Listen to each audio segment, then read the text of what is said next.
ભારત સરકારના સહયોગથી અમારી ચાલતી રેસિડેન્શિયલ સ્કૂલનું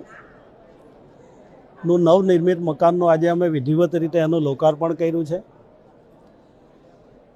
ધોરણ 10 સુધીની ચાલતી આ શાળા આમ ગુજરાતી મીડિયમથી શરૂઆત થયેલી, પણ ભારત સરકારના નિર્ણયના કારણે હવે એ શાળા ઇંગ્લિશ મીડિયમ હશે.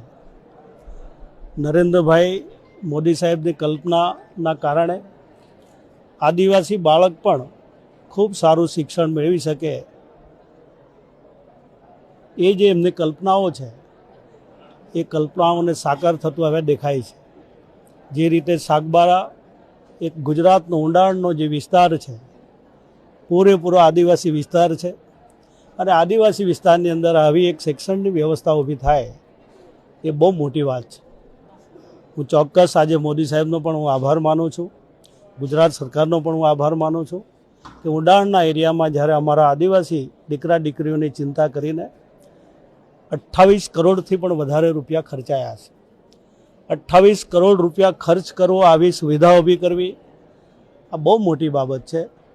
ત્યારે હું આજે વિશેષ નહીં કહેતા, હું આશા રાખું છું આચાર્યથી લઈને એમના આખો સ્ટાફ અમારા નિર્દોષ બાળકોની ચિંતા કરે, ખૂબ સારું શિક્ષણ મેળવે અને ભવિષ્યમાં એનું ખૂબ ઉજળું ભવિષ્ય બનાવીને ભારત દેશ જે રીતે આગળ વધી રહ્યો છે એમાં પણ એનો સહયોગ રહે એ જ અપેક્ષા. ધન્યવાદ.